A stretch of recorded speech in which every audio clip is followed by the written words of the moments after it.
Welcome to the Measure Success podcast, where we talk with top leaders about effective strategies that inspire success. Very excited to have with us Dr. Thomas Zweifel. We'll talk about him in just a moment. I do want to let you know that this podcast is sponsored by 40 Accounting. 40 Accounting is built to help small to mid-sized business, not only with your basic bookkeeping, but we go all the way up to helping out with financial analysis, even light CFO work if you need to help out with that process. And we also do your tax preparation. If you need some help and your tax accountant's not providing the information you need, please reach out.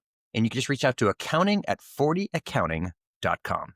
All right, now we're back to talk about Dr. Thomas Zweifel. He has his book. If you're looking online, thank you, Thomas, for showing that.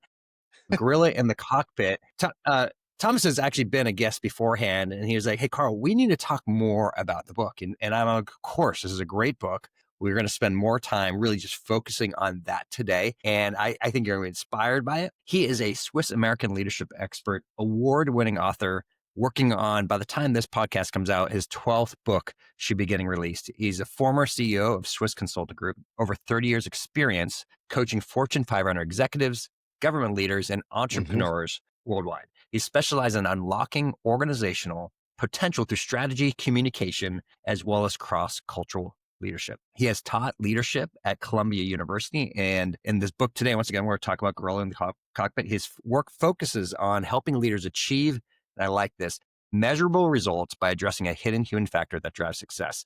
But what's fun is when we were talking about your bio today, so no, one of the things I'm really proud about is running the New York Marathon in under 3 hours. All right, I know this is going to be about the book, but let's just touch on that. That's not a small accomplishment. Was that your first marathon? Had you run multiple marathons?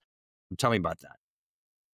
Okay, the first marathon was actually 4 hours in Los Angeles. This fastest one in 2:59 was my fourth marathon. And then I never achieved that again. Once you hit 2:59, you want to go down to 2:50, 2:35. I failed at that. The next one was 3:01, and then the next one was in Boston, 3:09. But you only need to do it once. And it taught me a lot about strategy, by the way. It taught me a lot about leadership and discipline and life. Yeah, it was a good thing. Well, one of the things you're saying earlier to me, Buff, is that it forced you, right, to work out, because you've been a busy person. I know I've trained for a marathon, I ran a marathon. It was a amazing experience. I'm not as fast as you, just clear, but it takes a lot out of you, and it takes a lot of time commitment to do it. And, I remember, like you, getting up really early in the morning when nobody else was around, right? Putting your effort in, putting your time in, right? What did that teach you as you're running alone, right, in the streets to help train for a marathon? Yeah, you're absolutely right. I had to get up. I got up every morning at 5 a.m. because that was the only time when there was no excuse. There was no Zoom. There was no conference call. There was no date. I couldn't go to the movies, right? So 5 a.m. was the time to do it. And I knew if I didn't show up at 5:30 at Engineers Gate at Central Park in New York City, my colleagues would basically say, what a wimp, he chickened out again. So there was a lot about, I guess, shaming me into it, the fear of losing face. But I think the most important thing was what Michael Jordan said when he was asked, how did you become a basketball champion? And he said, it's the extra shots at night, right? It's the shots at night when nobody is watching. That's when you become masterful at something. And that's basically what I did. I ran when nobody was watching, when nobody cared, when I didn't have to look good or whatever, except to the colleagues there. And that's what made me pretty fast at some point. I'm going to say this just for a moment, just because it's really fast for me. I work with entrepreneurs often on helping them to relieve their stress of work and helping to create an oil well, I like to call it. Like, how do you automate? How do you create a business that can, quote unquote, run its own? Run without you is really the core part behind it. But what's missed is, you could have two separate goals. You can choose to travel the world and, reap the rewards, right, of the business that you've created. But there's also this passion that when you have that type of drive, I'd often find it's like, well, what else can I do? Right? What else can I do to help make a difference in the world? Like, you could have stopped at 2 books or 3 books or 4 books or 5 books, but you've kept going because you still feel like you're creating energy. And that what I find often work Mhm. when I'm working with great entrepreneurs, it's like, yeah, there might be a season you're going to spend time relaxing or spend time, right? Going on a trip. But for the high achievers of the world, we're driven to succeed, right? We're driven to Mm. continue to make a difference. I just want to, can you Mhm. comment on that? I mean, just on that Mhm. concept of when you've worked with really high achieving people and they don't have to work a day again in their life, right? This isn't about money anymore. Mhm. Mm. This is about purpose and contribution. Absolutely right. It's funny that you should mention this because I sold Swiss Consulting Group, right? So I sold the company, and I'm in the very privileged position of not having to work. I'm financially free, and it's a tremendous blessing and also a tremendous responsibility, because I said to my wife, yes, I could now go to the golf course or I could just lie on the beach or whatever, but that's not my life. So I would say, as an answer, what's the vision of your life? My vision, I'm very clear about it. I want to transform the art and science of leadership in the world, right? Now, it sounds very ambitious and very big, but what it entails is that life is like a marathon. Life is not a sprint. And my job every single day is to come a little bit closer to this. And I'm obviously falling short, right? Leadership is not yet transformed, and yet leadership is needed for just about any issue that you have, whether it's business or whether it's war, people not being able to resolve conflicts peacefully, whether it's drug smuggling or terrorism or sex trafficking or whatever the issues are, they're usually very, very big and they require leadership, right? Talk about the environment. Whatever you take, you need leadership to solve it, and it needs to be leadership that's coming from a good place, that actually wants to make an impact, a positive impact, not just enrich themselves or take rents or suppress people, put them down. And so that's my life mission. There was a rabbi in the 18th century whose name is Rabbi Zusha of Anipoli. And in the 18th century, he said, in the world to come, I shall not be asked, why were you not Abraham, or why were you not Moses? I shall be asked, why were you not Zusha? And so that's the job of every single one of us, is to find out, what is my life purpose? Why am I on this planet? That has never been done before. I'm obviously doing something that hasn't been done by Abraham or by Nelson Mandela or by Elon Musk or whoever it is. What is my job? And then to execute that. And I find that gives me tremendous energy, right? To have this kind of big game, kind of an infinite game to play, where I'm never quite done. I probably won't be done when I pass away, but it gives me life on the journey, on the way. Thank you so much once again. And once again, I want to be really careful of like this one key concept is if you're in that season and you've made what you've made, and it's like, I've earned this and I'm going to retire and listen to this in Cancun and be on the beach, hallelujah. You know what I mean? I mean it, like, Yes, go for it. absolutely. Right. Absolutely. But for those who, once again, I remember talking to an entrepreneur, he said, if I see another luxury pool, I'm going to drown myself in it. He's like, he was, once again, he was built to make a difference, to perform, to continue, right, his journey, regardless, once again, of how much money is in the bank account, regardless Yeah. of what's there, and regardless of the freedom that you have. See, I think the real incredible thing is when you have the freedom and you still choose to make a difference. Now, you might choose it in philanthropy, you might choose it Hmm. in education, you might choose, there's so many different ways. But Hmm. when we can, and this is once again why I love the podcast, is I love talking with people like you who have, quote unquote, by the vast majority would say, has achieved success, right? Hmm. But Hmm. that doesn't stop your pursuit of making a difference. Exactly. And I actually look at it almost the opposite way. For me, true freedom comes not from lying on the sofa or on the beach, because then you're enslaved to your desires or whatever. And again, like you said, there's nothing wrong with that. I'm not in the business of telling people how to live their lives and what should be their life purpose and all that.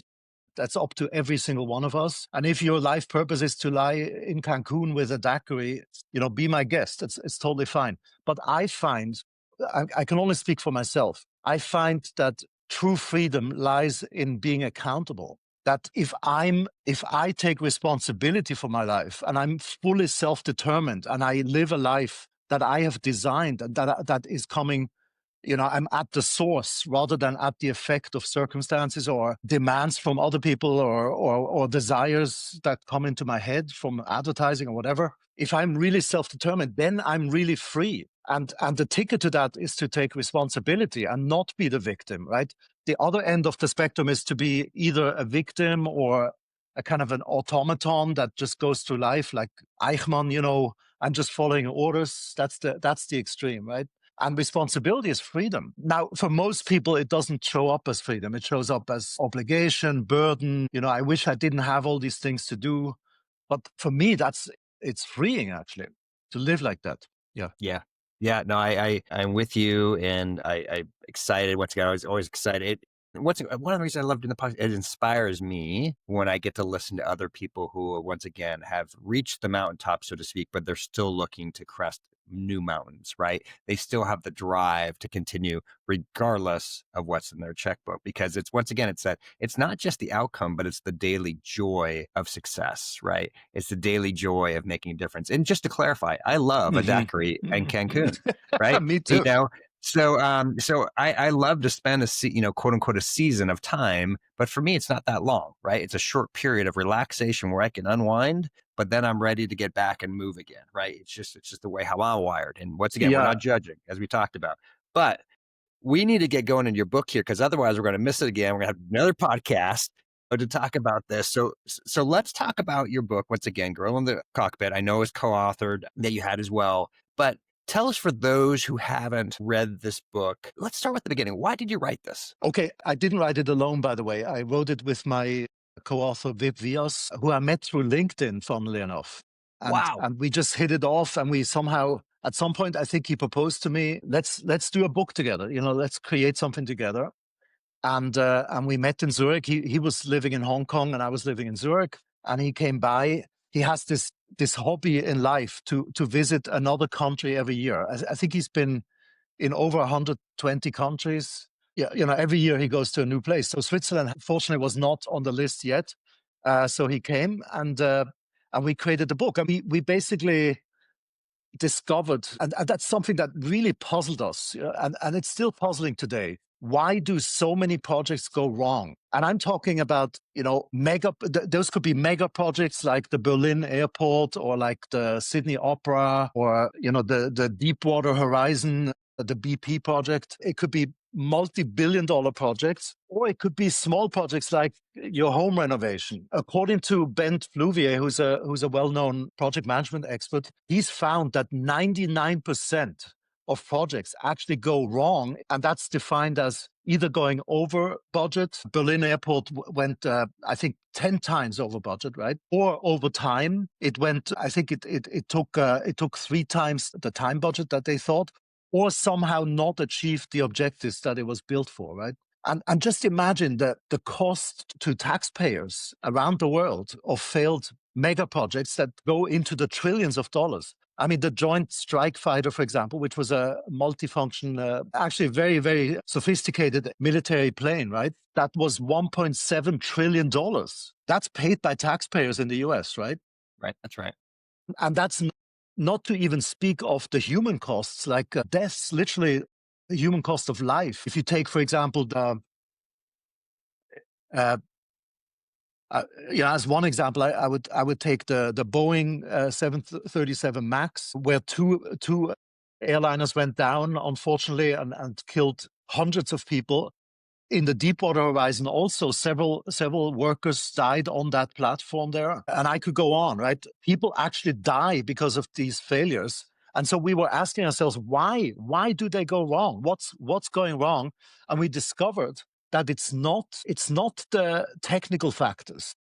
People always look to technology. Maybe there was something wrong in the procurement, or maybe there was something wrong in the design or the business case. We discovered no, it's actually almost always, virtually always, the human component. There's something in the human side of the project that keeps going wrong. That's basically why we wrote the book. This is one of my favorite titles of book ever, Gorilla in the Cockpit. How did you come up with that name? It's a great title. It's really great. I have to give credit to the co-author. Vip Vias came up with this title, I'm kind of Swiss. I think like business books should be like, I think I was called it Crash as a working title. And he said, I got tremendous feedback from Gorilla in the Cockpit. And so I said, okay, I've done 10 books. At that time, it was 10 books. And I said, my expertise is basically what could be a trap for me, right? So sometimes you have to try something new that feels unknown or uh, maybe even feels stupid. And I'm so glad that we did that. I'm so glad that we aligned on that title, because you're right. It's kind of a conversation piece all by itself. Yeah. Yeah, exactly. So let's talk about that. What does that mean? What does gorilla in the cockpit mean from a metaphorical standpoint? Yeah, basically, when you're sitting in the cockpit, and we kind of took because the Boeing crashes had just happened, right? So we took kind of the whole metaphor of a flight, and in the book we're even using the metaphor of a flight path, right? That a project is a little bit like going from A to B. How do you get safely to the arrival destination? Gorilla in the Cockpit is consistent with that. We felt like, when we work with project managers or when we manage projects ourselves, we often felt like the gorilla. You feel like you're in the cockpit and the time is going so fast. You're in the hot seat and you don't know whether you can trust the dashboard and the instrument panel, and you're going like, oh, wow, I'm almost crashing into the mountain, and sometimes you don't have the right altimeter. And so it's this feeling of being in the cockpit and being like, I feel like a monkey in the cockpit. So that's basically the idea. I love that. And, there's a couple things I wanted to touch on, which I really like you said, because we use similar terminology. Of one is, strategy as a core project is getting from A to B, right? It's getting to your new destination, right? Yes. Horrid thing, which you said, which is so super, super common, is I love that. I mean, just imagine if 99% of flights were late, right? Yes. Right? It would be unheard of. But the realities Yes. in business, most things are, right? Most Yes. things are late. Most things. And I love that 99% number because it's common in strategic planning. They'll use this common 90% term, and PricewaterhouseCoopers said 97.5%. But I Mm-hmm. agree, it's probably closer to 99% when you really put, I just said the data, right? Just data, pure, honest data. Did you complete the objectives you intended? Did you meet Mm-hmm. the cost objectives? Did you meet the revenue objectives, et cetera, right? Mm-hmm.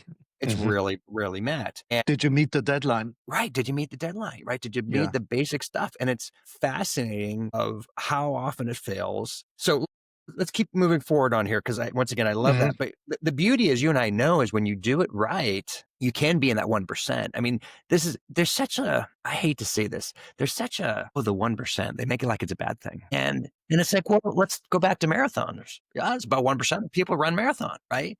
Even less than 1% of people run it underneath 3 hours, right? But it can be done. I mean, you said it. You started at 4 hours, you got to under 3, right? You were able Yeah. to accomplish that goal. Now you didn't the other times, but you were able to get it one time. You were able to get it done, and it shows Yeah. you great work of high achievement is not easy, right? It's not easy to get to these outcomes, right? To crush it, if you may, in a good way, in terms of Yeah. meeting that expectation. So let's go a little bit further.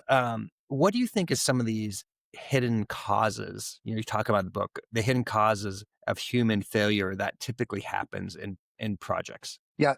And it's so funny that we're talking about the marathon, because my marathon speed coach always told me that 90% of the marathon is not run with your legs or your arms. It's run in your head.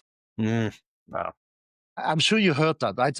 If you're talking about athletes that are at peak performance, it has a lot to do with how you manage your mindset. Also, soldiers that I talk to, people like Green Berets or GI people, or people in the IDF that went beyond what you think is humanly possible. It had so much to do with managing your mind, managing yourself, managing what you thought is possible. If you want to break the 4-minute mile, for example, it has much more to do with your mindset. When you talk about the Olympics or long distance running or whatever, it could be in any sport. What do you think is possible? Can you go beyond that? And so it's the same with projects, actually. When you ask, what are some of these factors? We distinguish between a so-called white box and black box. And, black box is, again, a metaphor from the flight path, right?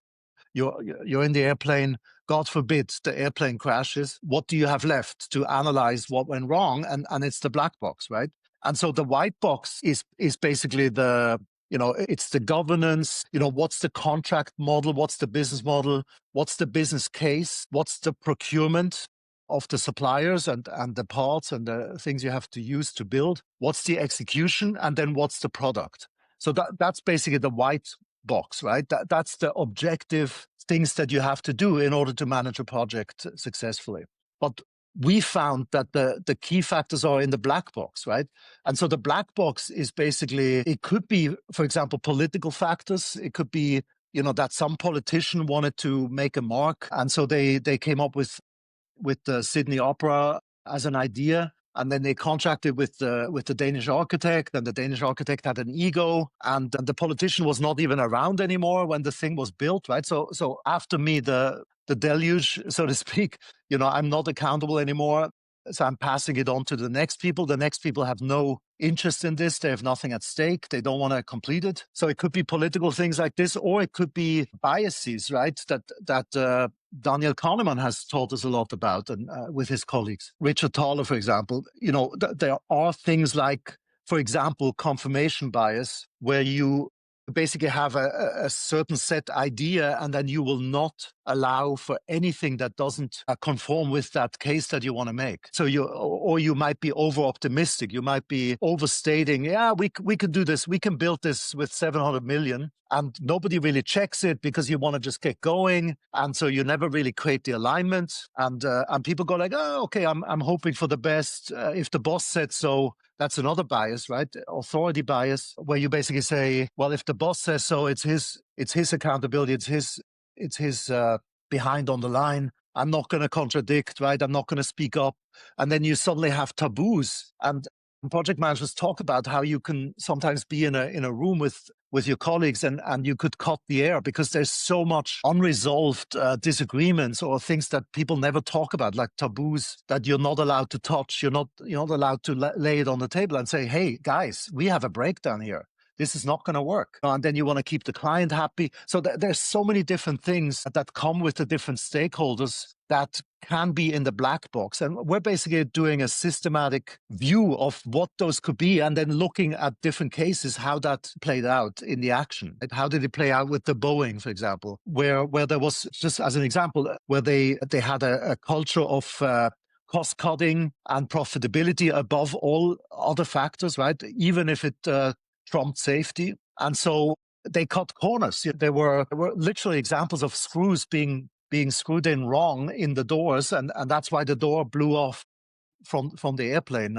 I think that was in January 24 or January 23. I'm not sure. So another key thing is, once again, let's go back to the gorilla just for a moment here. How do you spot it when you found it? Like, how do you know when that gorilla appears, so to speak, right, in a project, and so you can uncover it, so you can start course correcting of what's taking place? Yeah, very good question. I guess you have to, the way we say you can spot it is that those factors in the black box are basically conversations. So we look at a project as a set of conversations, okay, from beginning to finish. And you have to kind of listen between the lines and see what are people not saying, and they're thinking, or maybe they're saying it behind your back, or maybe they're saying it when you're not there. What are people saying that they're not officially saying? They're not saying it in the town hall. They're not saying it in the project management meeting. They're saying it over the water cooler or at the desk, or they say it to their wives or their spouses. And we call that background conversation. So basically, a very simple way to look at the black box is that those are background conversations that are running in the background. The basic idea is, so you spot it by listening very carefully, listening what's underneath, right?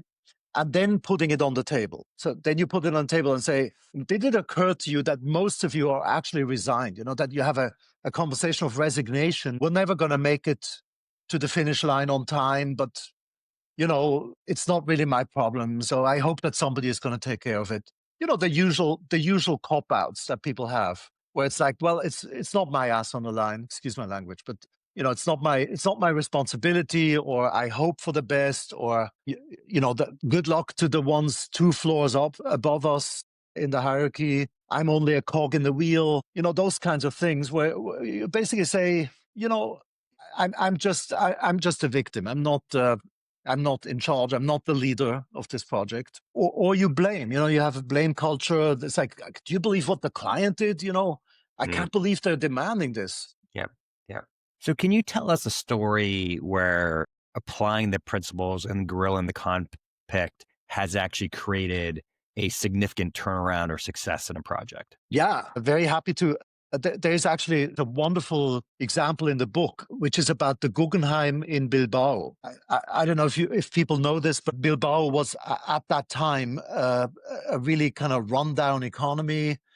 It's kind of a dilapidated city. People were moving away. It was not attractive for businesses. It was kind of a dump, actually. Guggenheim basically said, okay, let's do a Guggenheim in Bilbao, right? Not just the one in New York, but in Bilbao. And the cool thing is that we show this in the book at every stage in the process, in those 5 stages that I talked about, right? The governance model, the business case, the procurement, the execution, and then the product or the arrival, you could say. At every stage, you could see how they did things differently, right? For example, they minimized the political bullying by either politicians or by companies. So they had minimal influence on the design process. They had straight talk throughout. So this is basically what I was talking about in terms of putting the background conversations on the table, moving them into the white box from the black box,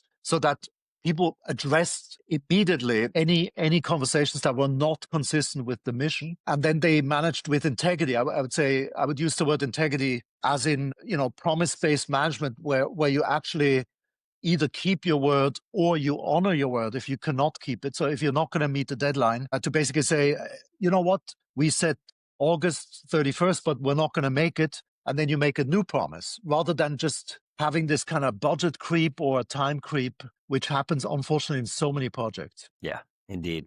For those who are listening, as we're getting ready to wrap up here, what is one actionable step that every leader can take after listening to this episode that we've had here today? That's a great question. Well, one step in addition to checking out the book, right? Of course, of course. That's not a bad step, actually, although I'm obviously biased. Forgive me. But in addition to that, what I would do if I was in a project or if I was working on a strategy or working on a team that's working on a strategy or on a project, I would basically see if I can get access. I would train myself to get access to that background conversation that's going on. What's in the black box? What's hidden from view? What do people not talk about? But you can kind of feel that it's there, right? Because people's behavior, even their body language, how they are in meetings, their mimics, how they respond when the boss says, "Okay, we're going to have this project here. Here's the slideshow." I was doing this in a satellite company, right? European satellite company, space aviation company, and they had this mindset that was underneath everything, which was our best days are behind us. Imagine going to the office every day if you have that mindset. And it's not like people had this mindset consciously. It's not like they went to the office and said, I'm going to adopt this mindset, our best days are behind us. It's just, it kind of had them, right? It's not that they had the mindset had them. And if you can identify it and label it and name it and then put it on the table and say, hey, that's the mindset here. That's the culture. That's the black box. Then you can actually do something about it, right? Then you can say, okay, what would be a vision that would be separate from this? That's not given by this mindset. I think that's great advice. One of the things, I've shared this more than once on the podcast, but I remember as I was ascending and getting to new levels, going from a senior accountant to an accounting manager to a controller to a CFO and then to a CEO. And the same joke I used to say as a senior accountant, the further higher I got up in the ladder, the funnier people laughed, the more people laughed at the same joke. That's interesting. And the joke wasn't any funnier, right? It was all of a sudden they were trying to please me because I was helping to pay for their paycheck, right? At the end of the day. Yeah. And so they would tell me things I'd want to hear not necessarily things I should be hearing. Yes. And so it's getting to this concept of black box, learning to get techniques to Mm. get to the truth, right? So there's this powerful combination you mentioned. I think is so subtle but so important. You have to have the mindset that you can do it, Hmm. right? That's one thing. Hmm. You got to have the confidence that you can believe in what you're doing every single day. You got to work, help erasing your mind. I literally wrote a blog about this today. It's coming out this Saturday. You got to change your mindset every single day to get rid of the negatives. But at the same time, you have to address the constraints. You have to address the negatives. You have Hmm. to address the people that are roadblocking. You have to address the politics, because if you don't, you're at risk, right? And it's this subtle combination, right, of both things, of Yeah. recognizing that you're never going to get fully the truth in that until you fully seek it out. And secondly, you have to have the leadership courage to continue to prevail in the end. Right. If you may, like a Churchill type comment, you got to like have the confidence that you will prevail in the end, Yeah. regardless of all the things you'll be facing. Yeah. I just want to make clear that I'm not into positive thinking. Okay. Uh, Fair enough.